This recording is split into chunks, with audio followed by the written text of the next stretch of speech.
longer form. So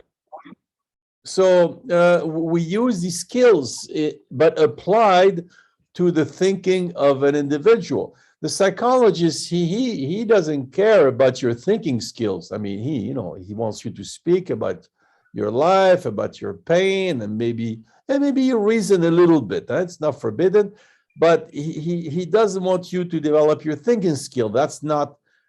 Then again, it depends which type of psychotherapy, right? But us explicitly, in fact, initially people come to solve problems, but slowly we'll take them to develop their thinking capacity, and that's indirectly then, I would not call it solving, but deal with their problems, because they both develop thinking skills and they develop a certain attitude at the same time, because to think, you need to be less emotional, to be more distant, yeah? So that's what is philosophical. And tell me if you see a problem from the standpoint of answering your question, yeah? So you have used the words like simplifying, abstracting, conceptualizing, and one more term which you used was that a philosophical counselor should be outside the problem. I mean, he should not be insider. Now, right. All these things go to one objective, that is, a philosopher is concerned in theory formation. He's making a hypothesis, theory formation. Yeah. Well, okay, you're outside, but you're inside too. You know, if somebody speaks about love and you never had an experience of love, I mean, you're gonna have a hard time dealing with it. So in a way, yes, you're outside, but I don't know if you're familiar with this famous phrase of a Terence, the Latin writer, who says, "Nothing human is foreign to me." So when people bring up issues, I mean, you can share with them, but you don't become emotionally involved. But at least you know which existential experience it refers to. You can connect to it, but you stay outside from the standpoint of working on it and analyze it, yeah? Let us bracket out existential philosophers for the moment, because the lecture is focusing on the Socratic dialogue. So do you presume that Socrates might be an insider of the issue like justice, love, friendship, once he was having a dialogue with the sophist? I didn't understand the beginning of the question. Are you saying what? I was saying that let's bracket out existential thinkers for the moment, because the topic is focusing on the Socratic dialogue. Okay. Now, what I want to ask is that whether Socrates can be treated as an insider once he was having dialogue, let's say, with Theaetetus or Charmides on issues like love, friendship, justice, and so on. But by insider, you mean that he's already familiar with it, or you mean he gets inside the thinking? I'm talking about the context. Should a person as a philosopher be insider or outsider? Well, I think it's got to be both, like I said.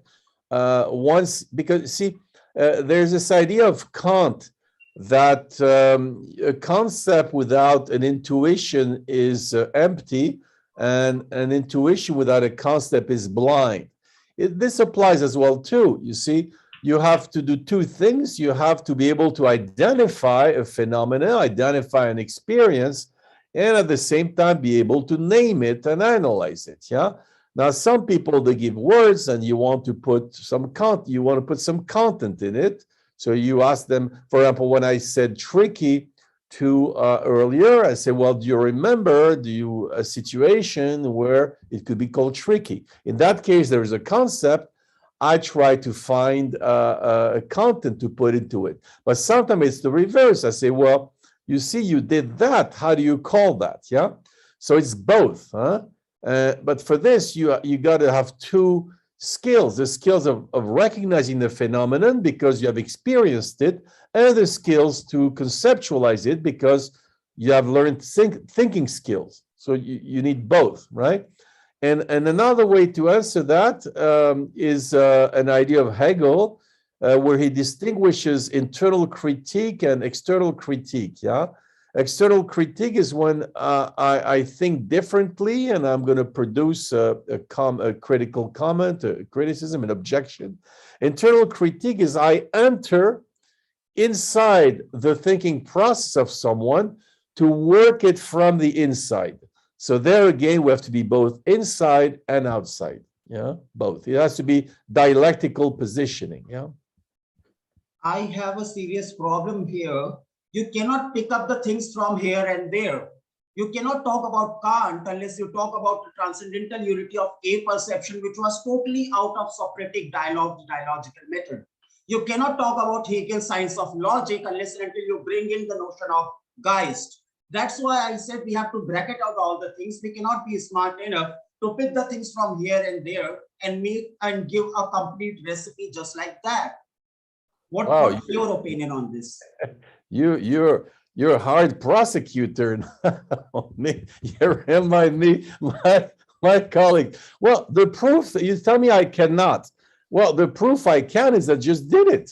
If I did it, then it's a very empirical proof, as Raja will say. I just did it. If I did it, I can do it. Yep. Now, but to be less provocative, you see, I don't buy in the way we do philosophical practice. We don't buy whole systems like Kantian system or Hegelian system. It's more the idea of viewing the history of philosophy as a toolbox. Yeah, you know. So you can take internal critique and external critique from Hegel without buying the idea of the absolute idea. Yeah, you can take the distinction why you need a concept and the experience from Kant without, in fact, for many years I've been trying to read the whole of Critique of Pure Reason. I'm not. I have not done it, and I don't think I'll ever be able to read the whole thing. But I picked up interesting tools, and that's fine with me. Yeah. And that's maybe a difference with academic philosophy, where what's important is the system, the body of knowledge. But okay, fine. It's another preoccupation. So if you find an interesting idea in some philosophers and you drop the rest, that's fine with me. It's a philosopher is a toolbox, not a system. Yeah. You understand the difference? Yeah. So you forgive me for transgressing those terrible rules. I won't as an academic philosopher, but as a general spokesperson, well, that's okay for me. Thank you. Yeah, but you know, when we train people in philosophical practice, that's one problem we have with training philosophers. They're too heavy. They're too heavy. So we have to create some lightness, some freedom, you know. And sometimes when they want to debate with me and they say, well, this philosopher did not really say that, I say, well, it doesn't matter. He should have said it if he didn't say it. So we're a bit, you know, light, a bit light. I don't care if you find an idea in a philosopher that he didn't say, but it's useful, be my guest. You know, as a bit the idea of, you know, of modern hermeneutics, you know, who cares about the author? The reader makes the text, yeah? So, and that's, again, a difference we have. We're not concerned with some historical truth. We're concerned with what, as a reader, you can get from a philosophical text. Just last question. Yeah. I'm afraid you are just names dropping in front of your client so that a person may come in awe of the big names like Derrida's hermeneutics, and then Hegel, and then Kant, and then Socrates, and maybe some is in front of you. What would you like to say about that? Nothing.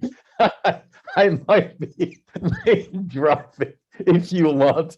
No problem. Yes. And if it's useful for a client to drop a name that looks smart, be my guest. You know, it doesn't bother me.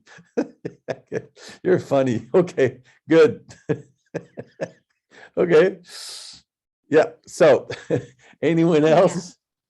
Yeah, we have another. Yeah. So, Janya, Okay. ma'am, please. Yeah. Yeah. Yeah. Good evening, sir. Basically, I'm a psychologist. I do psychological counseling. So I may not be using philosophical terminology or anything. But in the previous, what do you call that, session or whatever you say. With Madhulika, you said that you are a tricky woman. You are tricking me. Aren't you judging there, sir? Even in philosophical counseling, we are supposed to be non-judgmental. Non-judgmental. Well, here we have a problem, and which it's a. I'm glad you say you're a psychologist because that's an issue that differentiates psychology and philosophy. You see, there again, I'm going to be accused by my new friend to be name dropping, but I'm going to bring Kant in the discussion, for whom judging is a fundamental action of thinking. You see, you cannot think without judging. And judging in this case means to attribute a predicate to a subject. Does that make sense to you, this sentence? It's to attribute a predicate to a subject, or it's abstract? Maybe you can little bit simplify it, because I was a student of philosophy, but it's been years that I've stopped reading philosophy. No problem. Sometimes I say something, I check if people don't know. Okay, it means that when I say, for example, this table is round, yeah, the subject, like grammatical subject, yeah, it's I'm speaking about the table. Table, and I attribute to the table the qualification, the predicate of being round, yeah? So if you look, all knowledge is based on this structure. You say things about things. So you're making judgments, yeah? You know? Now, the meaning of judgment in psychology is to avoid, not to have value judgment, not moral judgment, because people are nervous, they're scared of being judged, and so you say, okay, I'm going to protect you, I'm not going to judge you, which, by the way, I think is a big lie, because psychologists judge anyhow. They might not say their judgment, but they judge anyhow. But but in philosophy, no, we use judgment. So sometimes I ask people to make judgments, I ask them to make judgment, and sometimes I use it in a bit of a provocative way. I'll throw something to the person, like, you're tricky, and as it has what we call performative dimension. That means that your words will create an action. And actually, I like a lot Zen philosophy, where the teacher, he will throw something to the student to get a reaction from the student, yeah. And you saw that Tricky there had an interesting effect on Madhulika. So the idea, no, it's not forbidden. Now, if you make a sort of diagnostic, this, and that, very categorical, like a doctor, that's the problem. So it's how, the more it's how you use the judgment. You use it as a performative thing to get some reaction, get some effect, or do you use it as some absolute authority? Yeah. And in fact, if you notice, I say, you're tricky.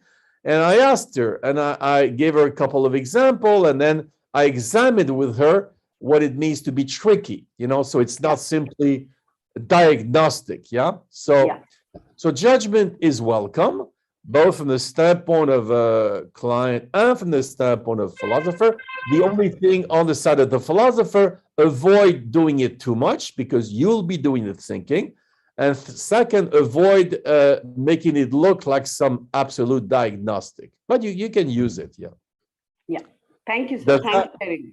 Yeah, good. Okay, yeah. But one important difference as well with psychology.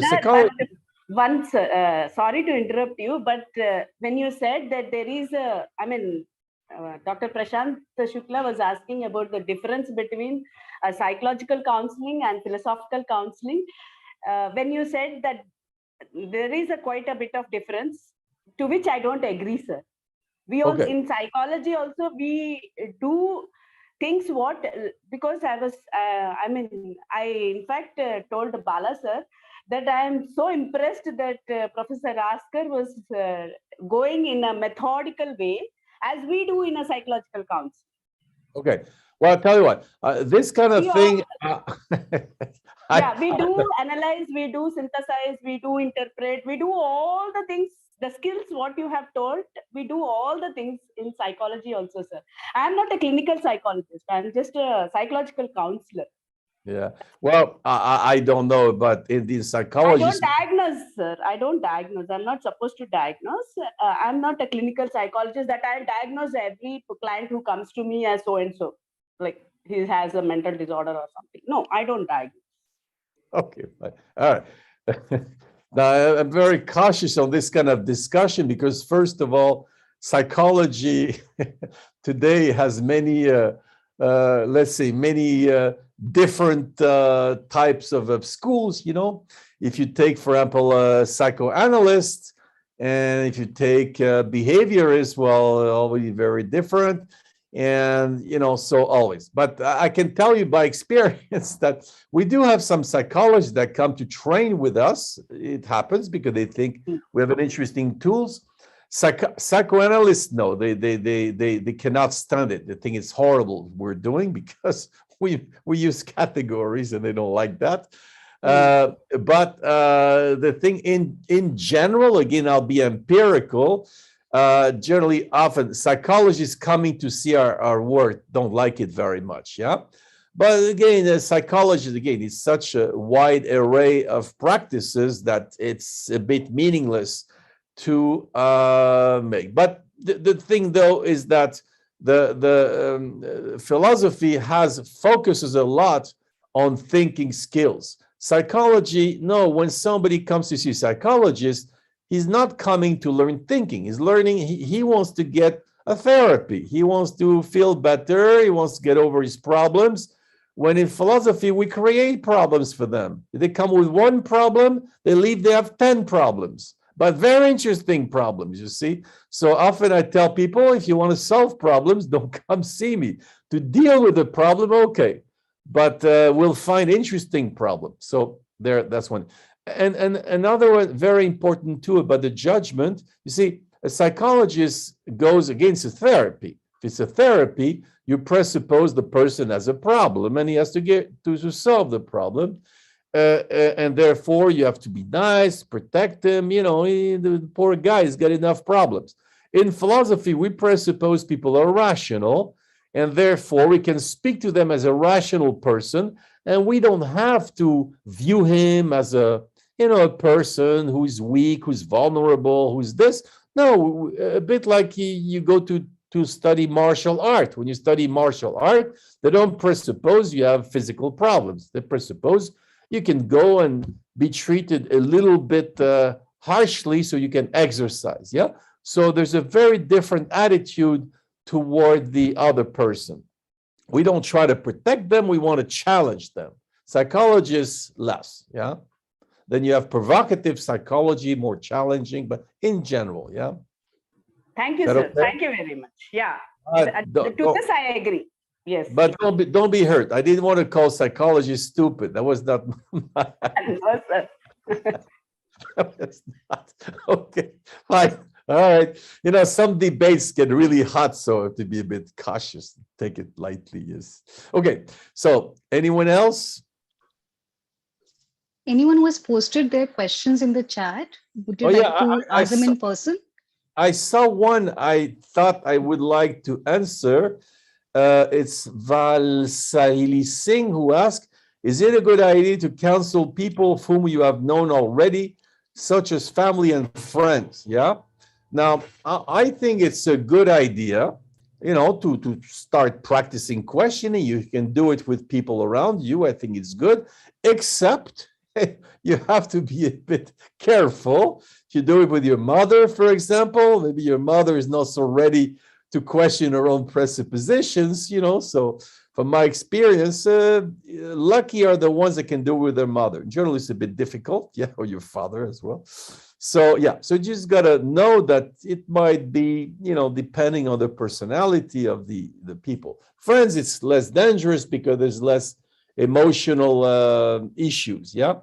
But in the family, it can be more delicate. So I say, yeah, try it, but don't be surprised if there's emotional reaction. And then, okay, maybe you have to be either very cautious or maybe it's not the best idea. But give it a try. Yes, it's a good way, because at first, see, the questioning practice, it's a practice. You got to question. You got to practice questioning. So, like Socrates, whoever you find, question them. Try to practice. Yes. In fact, there was a banker, a Belgian banker. He would invite me once in a while for dinner with his friends. And they say, come on, Oscar, do your job with my friends. And because he wanted to see how his friends react, to know who are the real friends and who are not the real friends. So he would invite me, and this dinner was, it's sporty, yes, to see how people would react. And I did this as well in a more formal way in businesses, where I was invited to evaluate the personnel, either people that want to get the job or in-house personnel. And I would do a little interview with them and see how they react and make a little report to the HR responsible, because 20 minutes is sufficient. We could test the soft skills of the person, how he relates, how he thinks, how he reacts. Yeah, but it was a bit provocative. I know the first question I often ask to people is, they come in the room and I say, why do you come see me? So they're a bit surprised, and they say, well, they told me to come. And then I say, well, do you do everything people tell you? And it's a bit challenging, but it's a nice way to test people, see how they are. A decent psychologist would never ask this kind of terrible question. Yeah. So I say philosophical practice is more of a martial art. Yes. Yeah. Anyhow. So, anyone else? Yes, so there's another question. It is by Richa Priya. She asked that, can we relate Aristotle's eudaimonia to philosophical counseling? If yes, then how we can use it as a tool? If I didn't understand the beginning, is it written? Yes, sir. If you can scroll up, it is by Richa. What's her name? Richa, R-I-C-H-A. Okay. Can we relate to Aristotle's divinity philosophical counsel? Yes, how can we use the other tool for? Well, here you see, I would have to speak to this Richa. Richa, are you there? No, he's not there. No, he's not there. Because you see, this kind of question, I mean, it would invite to a very theoretical, abstract thing. And that's the kind of thing I would speak with a person. It's a bit of an academic question, And I mean, it's interesting if you see, you invite the person in front of you to commit himself, to engage in a dialogue and see what he wants to do with that, you see. Otherwise, it's the kind of question you get in conferences. People ask a very abstract thing, and then the professor makes a speech. I'm not too big on it, yeah? So I will not answer this question. For me, it's too formal I mean, it's not uninteresting, but it's too general, yeah. So I would answer only if the person was still there, yeah. So, and that's the difference, by the way, with in philosophical practice. We want a real dialogue with people, not just speeches answering to speeches and smart things answering to smart things, but Socrates had used this expression. He said, take off your shirt and come for the body to body, like in a martial art. Yeah, the closeness. And the academic world, closeness is avoided. And there's a respect, there is distance. Yes, you don't address the person, you address his speech. Yes. Okay, fine. Anyone else? You see a problem, you have an objection, something you don't understand, something weird. Allow yourself, I often tell people, allow yourself to be stupid. Yeah, stupidity is good, it's simple.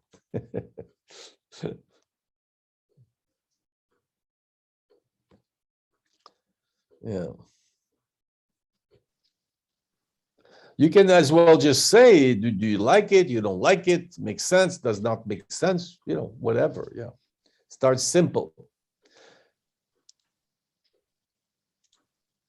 See, and as you see, the silence is already very interesting, you know? People come to think, and that's a bit puts into light why the Socratic principle is so provocative, huh? Because silence is a typical in private little discussion, people speak, but as soon as there is, you know, a bit of okay, we're going to listen, we're going to analyze, you know, people get nervous and scared, yeah. But I have this theory that the fear of stupidity is one of the worst, or looking stupid is one of the biggest fear in human existence. Yes, especially people who are supposed to be smart, like in a university. Yeah. If somebody's really scared, you can put your question in the chat. Yes, sir. We have a, yeah, Pravajya, please ask. Hello, sir. I just have a comment to make that the word provocative that you just said, I think for me, it's the perfect word to describe this method. Because the more you provoke someone, the more intense the reaction is. So from what I could get from this workshop as well as the conference earlier, I think the word suits this method perfectly. That is all I wanted to say. Yeah, well, it's true and it's not true, because you see, I always check with people after, what did they think, this, and take what Madhulika says, you know, he says, oh yeah, no, it was relaxing. And one thing I've noticed is what I call, well, it's called secondary emotions, where people that watch are much more emotional, reacting emotionally than people that do it. And you see, because the person that do it, at least they get into it, they get in the process, they think. But the people outside say, oh my God, if it was me, what would I do? Oh, it's terrible, the poor. I see this a lot when I do philosophy with children, yeah?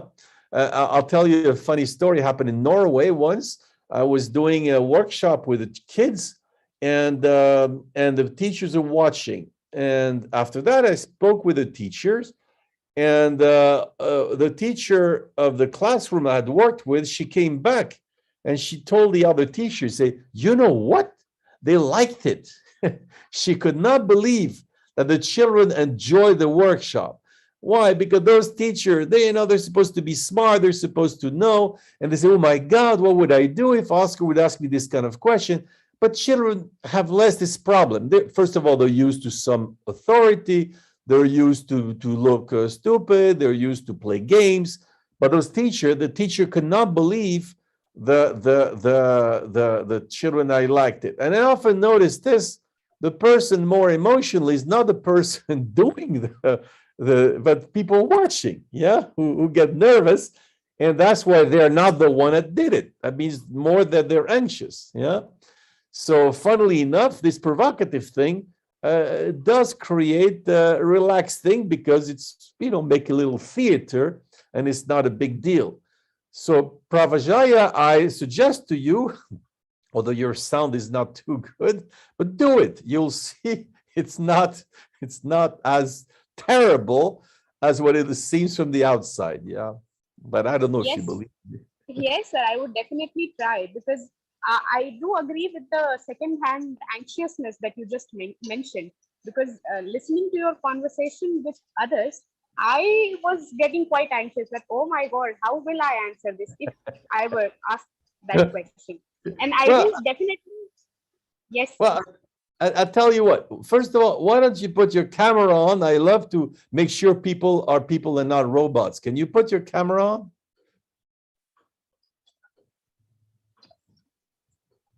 No? Okay. Oh, she's gone? Oh, yeah, okay. Oh, you're a human being. Congratulations. Yes. All right. Well, I tell you, you want to make a little experience short? Sure, sir. Yeah, a little. Okay, good. You're going to tell me, suppose you come to see me for a consultation, okay? Now, if you come to see me beforehand, I'll tell you, but now I won't warn you long in advance, but I tell person, prepare a question that for you is interesting, important, something, important for your life, relation, or I don't care what. And you come up with that question, okay? A simple question that for you would be interesting to discuss. Could you now give a question that could be interesting for you? Right now, what's going on with me, I think the most interesting question I can come up with is how do you deal with people you don't want to deal with? Okay, That is well, that's fine. Let me repeat it to make sure we're together. How do you deal with people you don't want to deal with? We're good? yes, sir. All right. So, okay. So I show you a bit the process. Yes. Okay.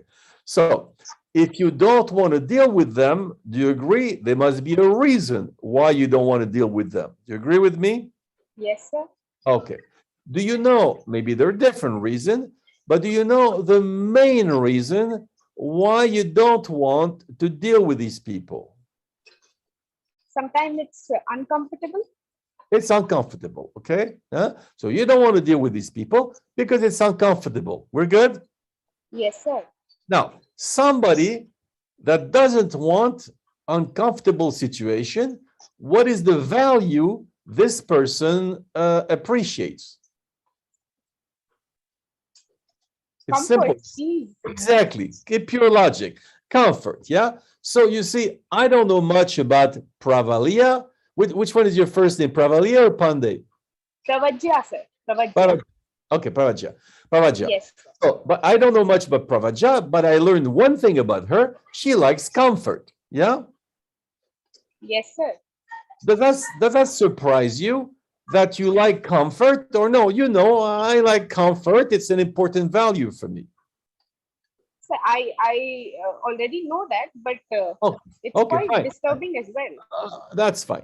Well, what is your job in life? Do you have a job? Sir, I have recently completed my master's in philosophy. Okay. Well, imagine, for example, so you study. You don't. Yes, did you ever teach? No, sir, not yet. No. But it's possible, maybe, since you do a master, you might teach one day. No. Yes, sir. Okay. Okay. Well, imagine you have students. Yes. Now, Yes, sir. and you have two types of students. The one that like comfort, they want to be comfortable. And the one, no, they don't care about comfort. What kind of students would you prefer? The one that want comfort or the one that don't care about comfort? So the ones that don't care about comfort. Oh, why is that? So because I think they have the curiosity to know more. The ones who Okay. care about comfort, Yeah. not really. So a student that accepts to be not comfortable, he's curious and he's going to move himself. The one that likes comfort, he's not going to bother doing that. Yeah. All right. Yes, sir. And you don't like so much, you prefer the first category to the second, right? Yes, sir. But then you have a little problem, you notice? Yeah. Which problem do we have now? So I happen to fall in the first category. Yeah. But I like the second category. No, well, yeah, exactly. Yeah, nice. Wow, I'm glad you're logical. Good. Yes, you enter in the category that you don't like. Isn't that funny? Isn't it Yes, funny? sir. Yes, it's funny. Yeah. But you see, this happens a lot, by the way. For a little rule, I'll tell you, often we don't like people who are like us. Did you ever notice that? Yes, sir. You know, the people, I tell parents, they're upset about their child. I say, but is he like you? And after what, first they say no, and after that they realize that's because they're like them. They look like them. Yeah. So therefore, does it bother you that you don't like your own category? Yes, sir. Well, then what are we going to do about this? That is what I'm trying to figure out, sir. Yeah, What can I do about it? Well, then, do you want to give up on comfort or you want to remain in comfort? So somewhere in the middle, a middle path, if Okay. possible. Well, you see, there's an idea of Leibniz. I don't know if you're familiar with Leibniz, a German philosopher from the 18th century, who says that neutrality does not exist in being. Right? Neutrality does not exist. See, neutrality is a purely mathematical, abstract concept, but in being, there's no neutrality. There's always a certain inclination. you know. So to be in the middle is just a pure intellectual concept, but it's not possible. You always inclined one side or the other. Does that make sense to you? Yeah. Yes, sir. Just the same way you cannot sit between two chairs, you got to choose one. Okay, so suppose then you have to decide. Yeah, would you rather then give up on comfort, or you want to remain in comfort, or you're ready to give it up? I think currently I would move towards giving it up if Okay. it leads to something. No, no, better. never. No, we don't negotiate. Never mind if. Then Okay. So, okay, you want to, okay, now you see, you already have an interesting answer to your question. Do you notice that? yes, sir. What is the answer you're getting to your question? Can you articulate it? Sir, I think the fact that I'm ready to move towards giving it up, I think it's already making me uncomfortable. So I think I would Yeah, and say what's that? But you remember, can you repeat your initial question? how to You're, deal with, yes, sir.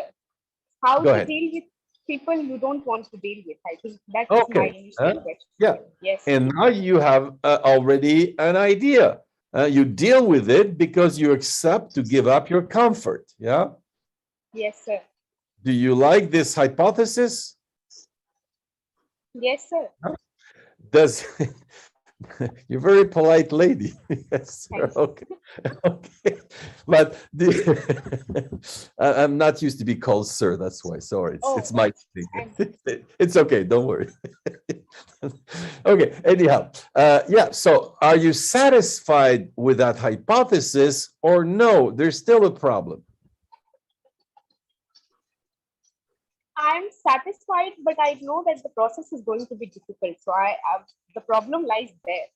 Okay, but then you're not satisfied because there's No, still a not problem. Okay, yeah. Yes, Means that if I tell you, well, do this in order to solve your problem, but it's difficult, and there's still a problem. That is very nice, but how to do it, right? Yeah. Yeah. Yes. So therefore, we still have a problem. We're good. Yes. Okay. So we don't have to be satisfied. If there's a problem, there's a problem. Okay. So try to, I'm sure, again, the problem can take many forms. Can you try to specify this problem in why would it be difficult? What would be the main problem? I think it circles back to the discomfort that it is going to cause me. Like I will have to change and adapt in order to deal with uncomfortable situations. Yeah, That's okay. All right. You would have to adapt, and adapting is hard for you, right? Yes, sir. You realize that again, we learned something about you. You know what we learned about you? Yes, sir. What is it? So that I think I'm, a little afraid of changing situations, of adapting to, change. Okay, you did not speak about fear. Now you bring it up. No, you say it's hard for you to adapt. How do you call people for whom it's hard to adapt? What would be an adjective you would use for them? So nothing comes to mind right now. Okay, then I'll propose you an adjective. It's somebody who's rigid. Yeah? Yes, sir. Are you a rigid lady? Yes, sir. Yes, okay. Can you give me an example in your life where you notice this rigid? Because see, every time I always want to check that people don't say yes just to be nice with me. So I check. So do you have an example in your life, a situation, an example where you notice this rigidity? Do you have an example? Yes, sir. Can you give it? Not a secret. Yeah. Yes, sir. When it comes to political opinions, Yeah. Regarding situations, I think I get very rigid about that, even when I know that I might be wrong and that the other person might be correct. Okay. But the rigidity is there, and I do acknowledge it. but it is Okay. difficult for me to move past it. So on political issues, you become dogmatic, yeah? Yeah? Yes. You know what is good, you know what is right, and the others are idiots, right? Not idiots, but yeah. I know that it is incorrect, not right, but then. Well, if they're not idiots, what do you call them? They don't see what's good and what's right. What do you call those people? Yeah. Well, if you don't like idiots, give them another name, but I want a name for those people. No, I think I'll stick Just stick to idiots. Yeah. Okay. Yeah. It's a very common thing, you know. I know what's right. I know what's good, and others are idiots. It's a very typical scheme, you know? Very human scheme. Yeah. Okay.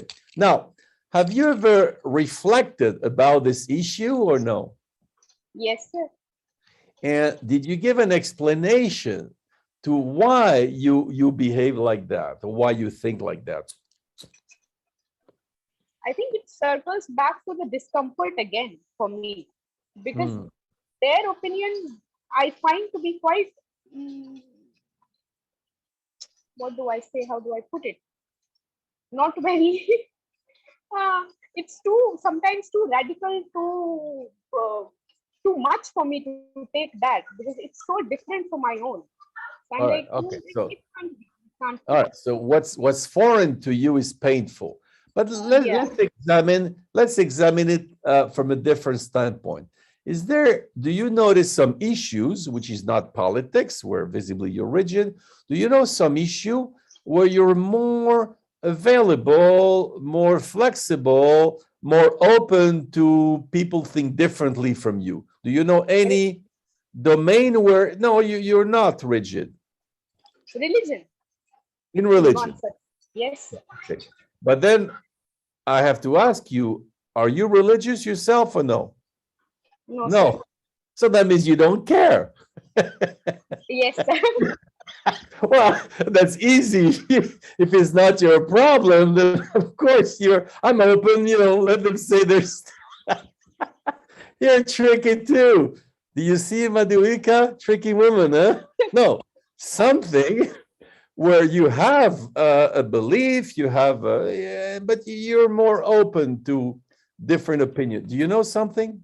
Yes, sir. People's sexual orientation, their preferences, their gender orientation. Oh, okay. I'm very open about that. Fine. And yourself, don't tell me the secret, but do you have a sexual orientation? Yes, sir. Okay, then that fits, huh? Because then you have. So that's interesting. So why in sexual orientation you're open, but not in politics? See, because in one you're open, in the other one you're not. What would explain that? I think politics is something that has a bearing on everyone. A person's sexual orientation is limited to that particular person. It doesn't affect me Exactly. at all. So why again, should I be bothered about that? exactly. So again, you don't care. You let them say whatever they want because it's not your problem. You're not affected. Whatever they do, it doesn't touch you, right? Yes, sir. Okay. So again, we cannot take it, you see? So no, something where you are concerned, but you remain open. Or nothing. And I think, I think that could be, how should I say, the education system, I would say, but then I do have quite rigid opinions that would disqualify. Wait. Let's try. Educational policy, yeah? Yes, sir. Yes. You have ideas about it, yeah? Yes, sir. But then I am quite open to. Wait. Just slow down. Do you tend to rush? A little bit, yes. Oh, a little bit. I love this little bit. Well, why do you rush? I think I have too much to say. Maybe that's why. I don't know. Yeah, too much to say. All right. Do you have a word in India for people who have too much to say? Can't. Yes, sir. We do have a But What, it what, doesn't do you come to my. call, what do you call them? See, I know someone who speaks a lot is called a barbola, but then that is different What, from. what's the word? Sir, it is for someone who speaks a lot. Yeah, So but you, it's you called, use the word yes, a barbola. borbola. Okay, Yes, borbola is someone that it's in speaks my too much. Wait, wait. colloquial Well, language. hey, when do you take time to breathe? Slow down. Slow down. So borbola in India is someone that speaks too much, yeah? Yes, sir. And you are a borbola yourself, yeah? A little bit, yeah. You notice, again, you use a little bit. You notice that? Yes, sir. You know what's the function of this adverb, little bit?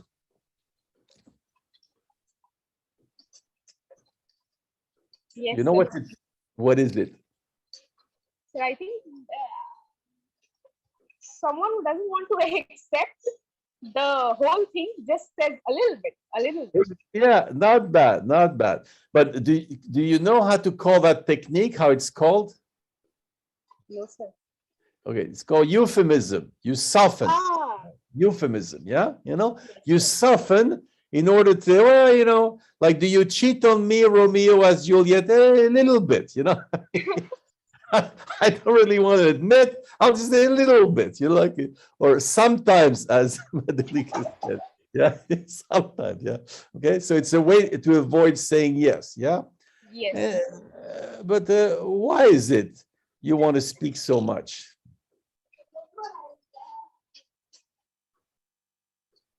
Maybe because sometimes we don't get to speak a lot at certain places. So it's, Oh, you know, wait. Some people stop you from speaking. sometimes, yeah. Who- Or Sometimes or often? no, I think this would be sometimes only, not Okay, often. if it's sometimes, we don't care. Yeah, okay, but in general, you can speak as much as you want or no? See, I can speak No. freely in comfortable Please. surface. Pravaya, try to answer me. Yes, sir. Stay with, I know it won't last too long, but for now, stay with it. In general, you can Yes, speak as much as you want or no? Yes, sir. When given the Yes. opportunity, yes. No. You see, now you're negotiating, you're being tricky. No, I don't want condition. In general, in your life, can you speak as much as you want or no? No, then. Oh, somebody's stopping you. Sometimes myself. I No, stop sometimes. myself. No. See, the problem, you want so much to speak, you don't even pay attention to your own words. You notice? Yes, sir. Do you know what's happening in your mind? Can you please tell me? It's called chaos.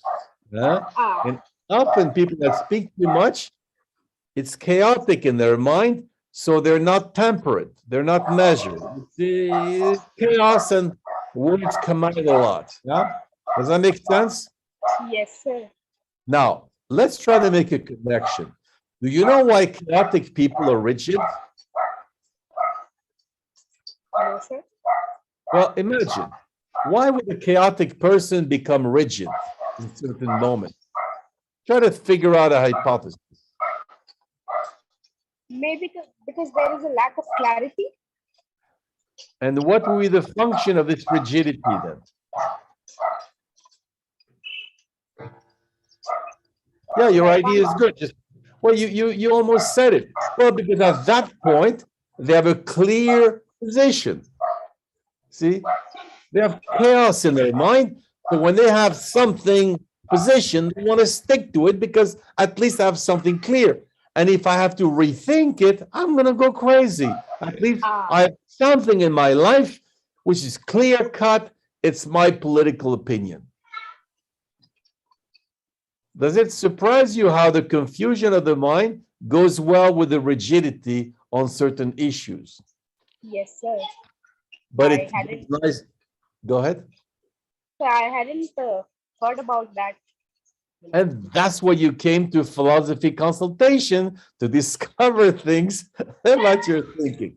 But it's a very common phenomenon, Pravajaya, where people who are chaotic, they will be rigid on certain things because at least there they have the impression that there's something to hang on to in the chaos of their mind. Yeah. Yes, sir. And if they would have to renegotiate those positions, they know who knows what's going to happen. I'm going to go crazy again. Yeah. Yes. So this was a mini consultation. Did you like it? Yes, sir. Tell me why. Because it's clarity is one thing. I did not have clarity regarding my own thoughts, and then it has forced me to think more. So now I will try to slow down and try to think more consciously. Okay. And what's your main difficulty to think?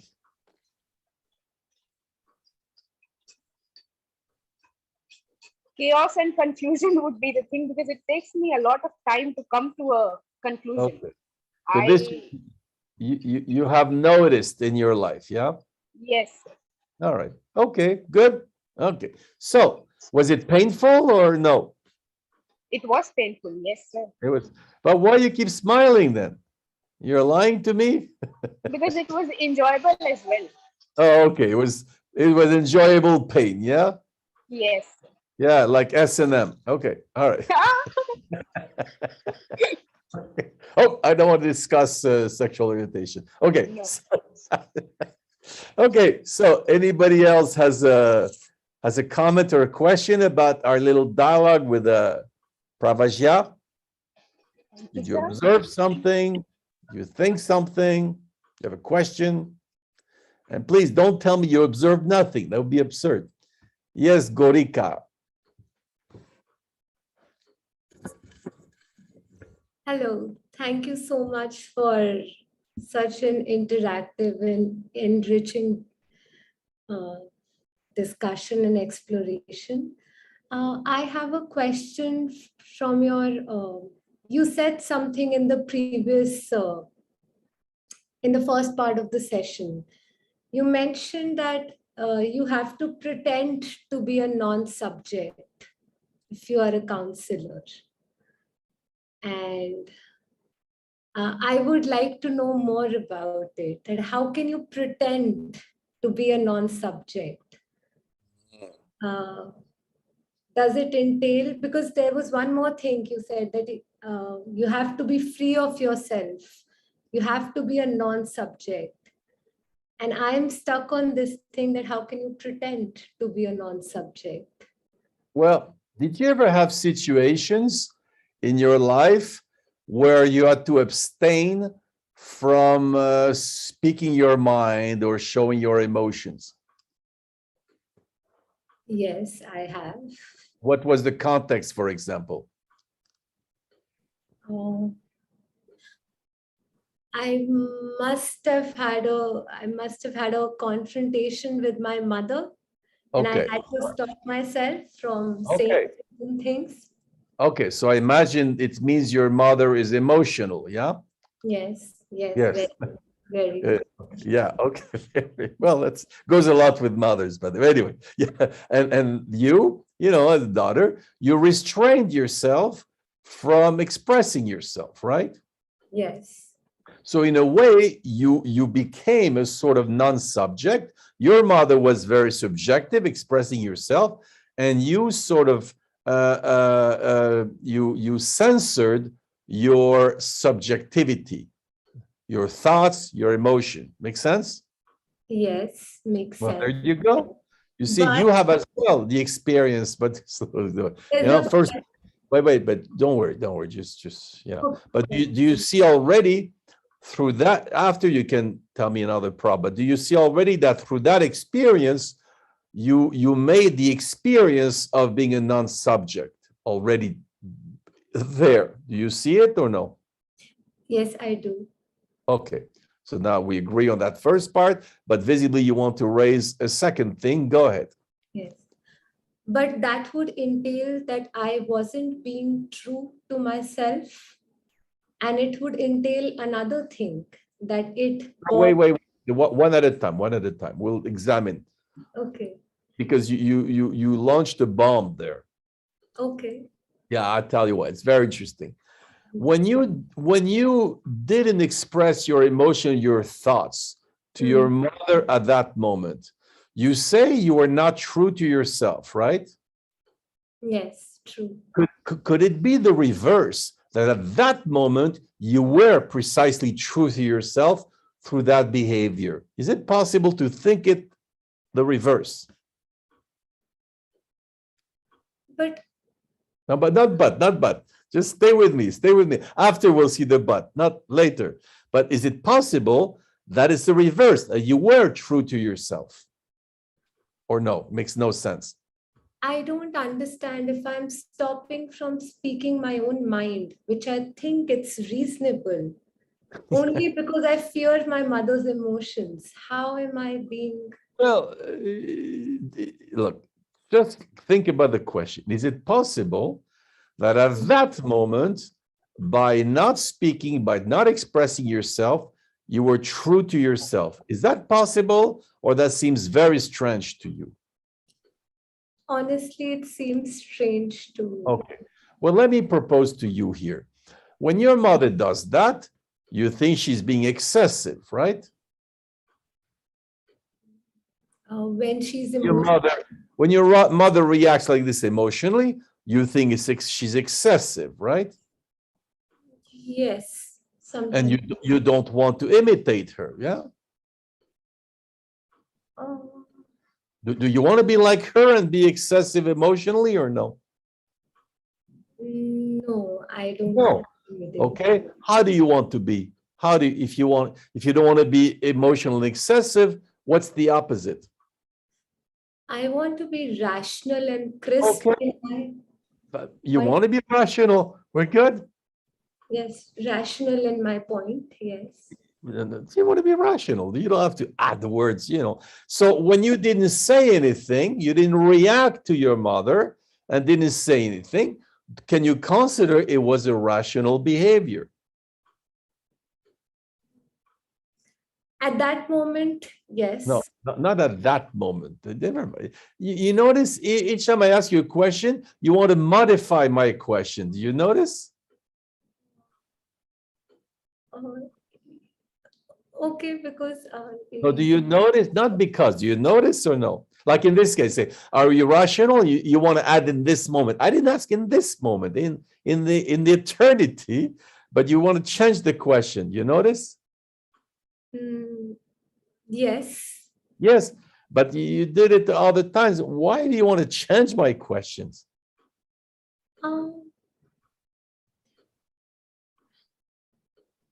Not change your question, because in my head I have. Right. Don't explain. Don't explain. You want to keep explaining. Do you notice? Yes. Well, did true. you modify the question or no? I did. Okay. Why do you think you'll see when you start questioning people, you'll see this a lot. They ask you general question, they make it particular. You ask particular question, they make it general. Do you know why people do this? No, I don't know. It's to keep control. That's the way to control the discussion. Yeah. They don't answer your question, that would give you the control. That would be surrendering. So they want to keep control. It's a form of trickiness. Yeah. They modify the question like politicians. You ask them a question, they change the question, and they answer the wrong question. They do this in India, politicians?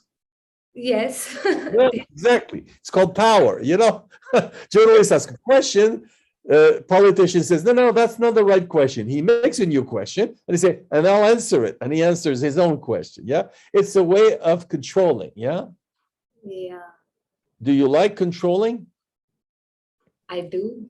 Yes, you see, it's visible. Huh? You want to control. Yeah. So would you accept to surrender control for a couple of minutes?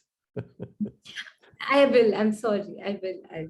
Oh, don't be sorry. See, my job is to be the mirror. So just you see how you want to control, so give up. Okay. So at that moment, when you did not react to your mother's emotions, can you consider you were being rational?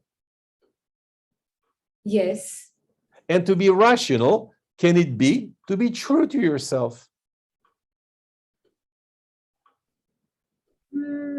It has to be, yes. Try to answer me. Don't forget, you have no control. You give up. So to be rational, can you be aware that Gorika is true to herself? Yes. Good. So when you don't jump into the emotional bath, maybe you are being true to yourself. But what's interesting is a priori, you think to be true to yourself is to be emotional. Wouldn't you like to teach your mother to be less true to herself and be rational? I never saw it like this. Well, good. So that's why you came for a consultation, to look at things differently. And that's what we call to problematize, to reverse to what's called transvaluation. You ever heard the transvaluation concept or no? Oh, no. It's Nietzsche uses that. It means you shift the connotation of concepts. Yeah, you shift it. What's good becomes bad. What's bad become good. Yeah. Okay. Huh? But what's interesting for you is you think be true to yourself is be emotional, and that's when you are like your mother. When visibly at the same time you want to distinguish yourself from your mother and be a rational woman. So the question is, which self do you want to more identify to? The rational Gorika or the emotional Gorika? Which one do you want to choose mainly in your life? The rational one. Okay, so then on that day, you were true to yourself. Nice? Thank you. Okay. So what surprised you in our discussion? The entire way how you problematized and puzzled my situation and brought it in front of me from a very different perspective, which was very difficult for me to understand at first. Yeah, yeah. And Normal. We have to be patient in this business, because you ask people to put their mind topsy-turvy, topsy-turvy. So yes, but that's the fun part too. But sometimes, now it's difficult, but if I can make you feel better, some people just refuse. They become very upset or emotional, or it takes more time. Yeah, you were not that slow, Do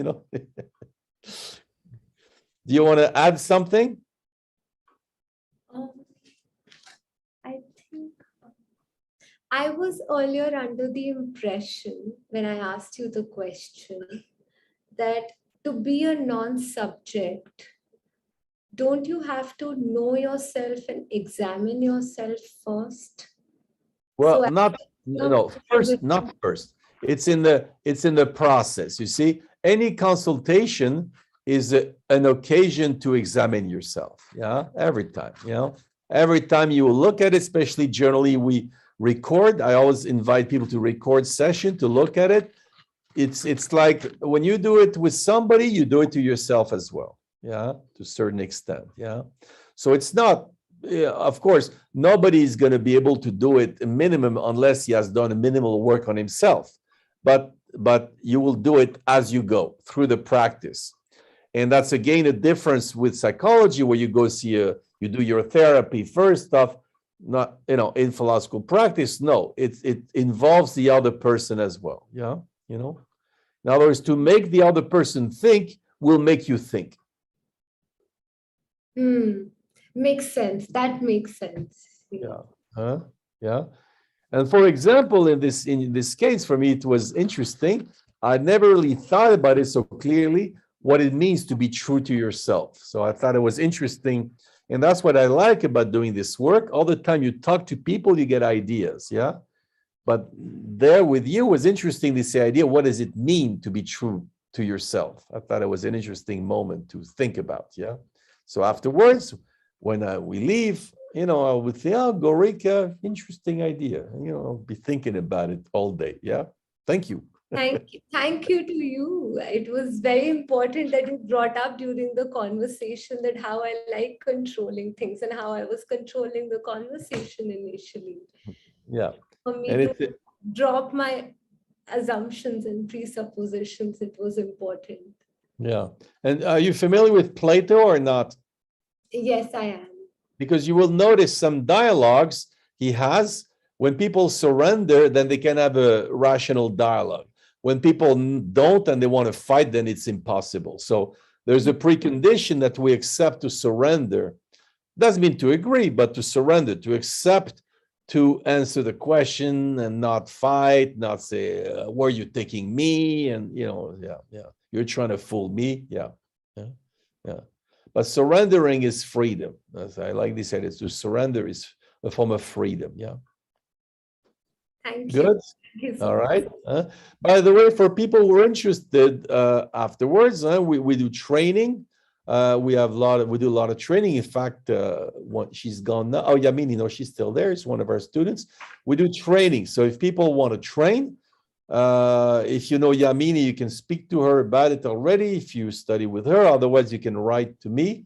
But we invite people. We're trying to, it's like people who drink, we want everybody to drink with us. Yeah. So if you want to do philosophical practice, you want to train, please, write to me or to our group, and we'll see. Yeah. But the other one to do is, but it's a practice like martial arts, but you have to practice. Yeah. Okay, but I think we were supposed to stop, Bala, no? Yes. Thank you so much. That's a wonderful session that we had. It's a marathon session of 3 hours and 12 minutes. Friends, thank you so much for being with us all through and enjoying the session. I have a couple of observations that I would like to make, and then Sure, go ahead. Oscar has told us that philosophy or philosophizing or philosophical counseling is like a martial art. You have to practice it as much as possible so that you can master it. And also through his demonstrations, he has demonstrated that it is fun. I'm sure those who are following closely and listening to the conversations might have felt that it's a lot of fun as well. It's not just, it is of course a serious discussion, but at the same time, it is a lot of fun, entering into philosophical conversation and entering into this philosophical counseling. Thank you so much for presenting it that way. And friends, I don't know, I'm sure you might have noticed this, that it's knowing while observing, knowing while participating. That's what you might have gained in this marathon session.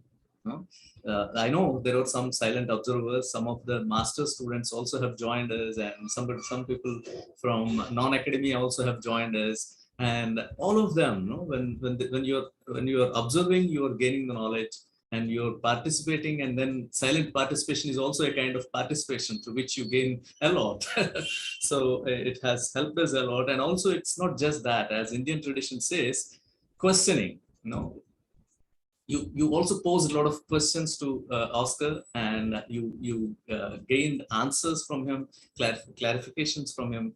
And it is always good to disagree. Nobody says you should not disagree, but asking and expressing it and helping us to move ahead of ourselves is what is very important, and that's what this session particularly helped us with. We may agree or disagree with Oscar. That is a different issue. But all of us have to thankfully acknowledge that we, before the session and now, we have moved ahead of our understanding of philosophical counseling and our understanding of looking at our own selves, need to look at our own selves, the self-knowledge, the process of self-knowledge and the gaining of self-knowledge. And he has wonderfully made it clear to us. And the self-understanding, self-improvement, and most of the times we say that nobody helps us. In fact, you have to start with yourself. You have to help yourself. Otherwise, how can you expect others to help you? First step has to come from us, and that is how it is very important for us. And he also said that philosophical counselor is like a mirror. He tries to mirror yourself through the dialogue, discussion, so that you would realize for yourself. It is not that the philosophical counselor makes you realize. It is like he mirrors and the reflection, you see your own reflection slowly, and then it clarifies a lot of things for us. So that is how, when you encounter yourself through the process of philosophical counseling, that is always a surprise that Yamini was asking. Some people come surprise, expecting a surprise, but actually you need not expect a surprise, but you would definitely get a surprise when you encounter your own self. So that's the most mesmerizing kind of one to know in the process of philosophical counseling. Of course, there are certain very fundamental kind of things which may trouble many the academic philosophers, because he is a practicing philosopher. So there are certain fundamental departures from academic philosophy that he has proposed, which are very important for the academic discourse as well.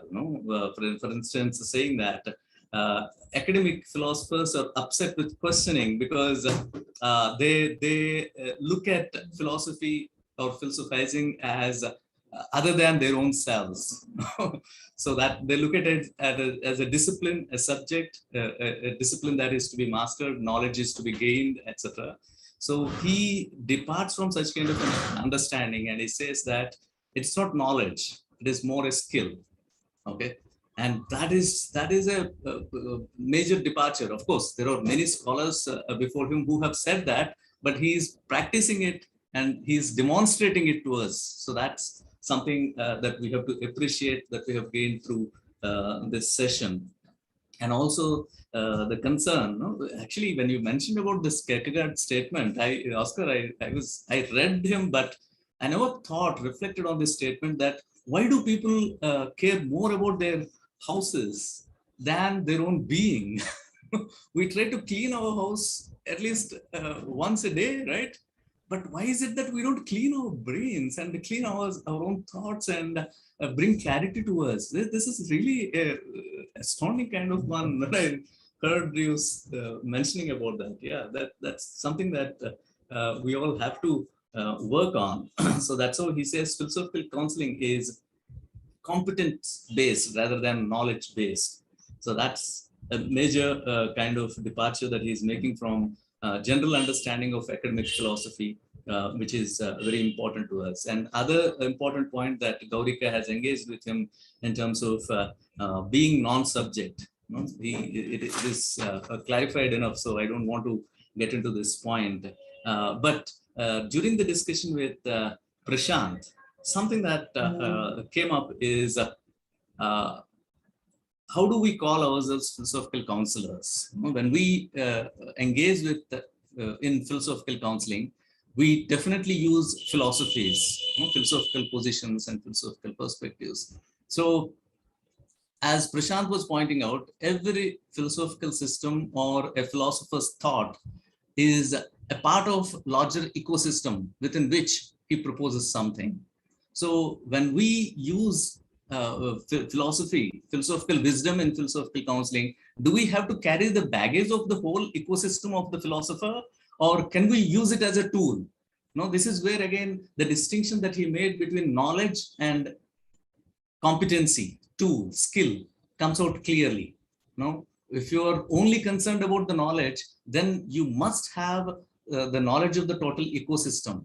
But if you want to use it in the course of philosophical counseling, then probably you would pick up, as he said, toolkit. You pick up a tool from the toolkit and use it here. So there is, again, I see a kind of departure from academic way of understanding philosophy, from practical way of understanding philosophy. This is where I'm worried about one thing, reversing the reverse.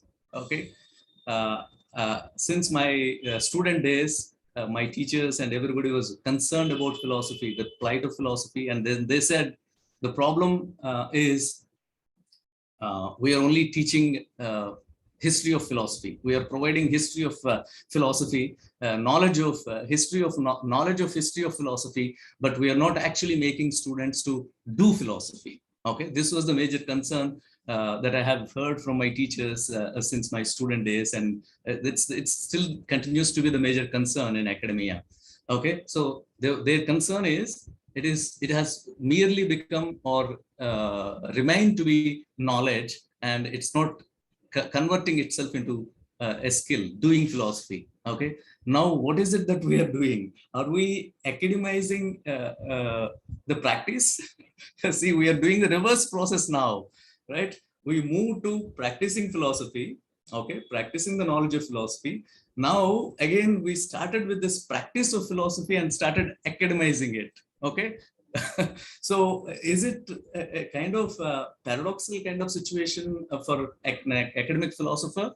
Because for a practicing philosopher, it doesn't matter. No, for Oscar Brenifier, it doesn't matter. He could just use it. That's all. That's why most of the times he's quite comfortable with any position. No, but for a academic philosopher, moving from one position to another position is a troubling kind of one. So, but for a practicing philosopher, it's like you can pick up any answer, you can provide any answer, either Rekha's answer or Raja's answer, that is fine. But in the process, you should have the clarity to your own self. That is very important for practicing philosopher. So this has really come out wonderfully well, Oscar. Thank you so much for this interesting workshop.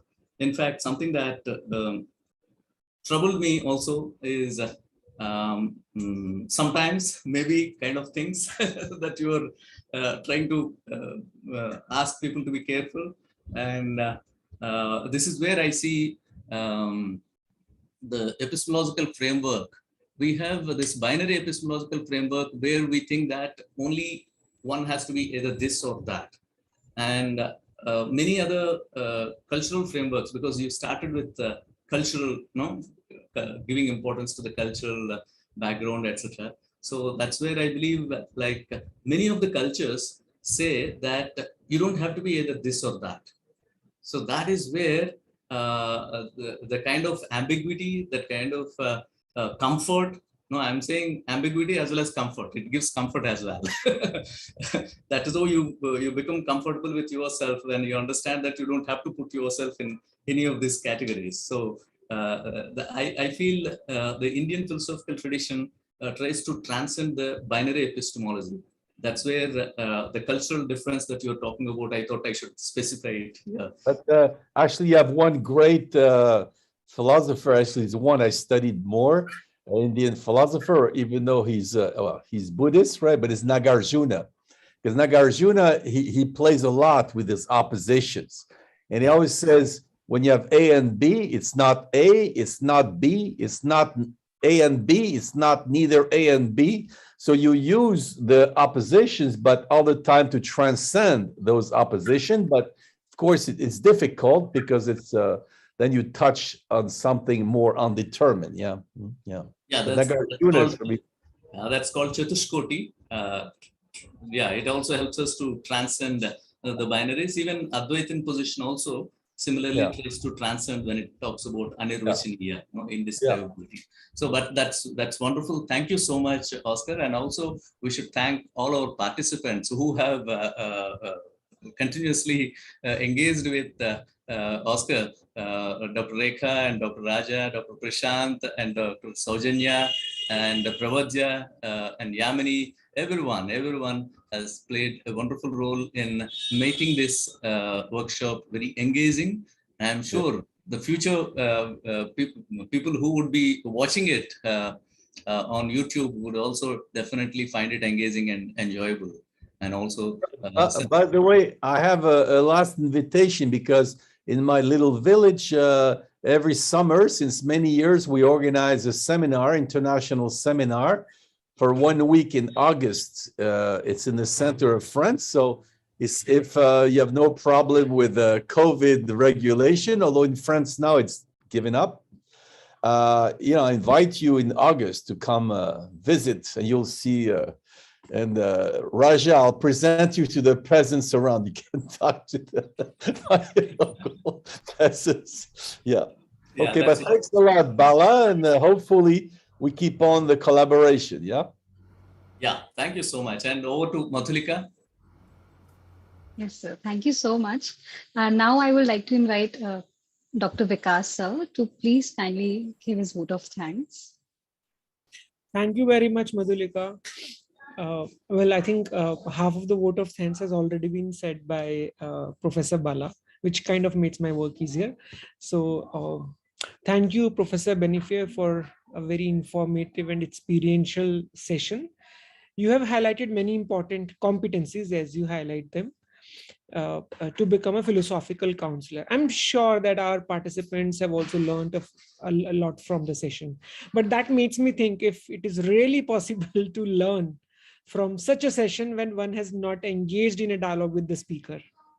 In any case, we may not have field, but we surely have gained new insights and ideas into our own situations. With that, I would also like to thank the participants who did engage in a dialogue with Professor Brenifier, the participants who attended it, and congratulate those who could make it to the end. So with that, thank you very much. The survivors that made it all the way till the end. Okay. Okay. Very good. And we stay in touch then. Huh? Yeah, we look forward to the future engagements, Oscar. Thank you so much. All right. Okay. Bye Thank bye. you so much. Thank you, everyone. Thank you very much. Thank you, sir. And thanks to Bala Thank sir you. for organizing it. Yes, we forgot to Yes. thank you. Thank you, sir. Yeah, thank you, everyone. Bye.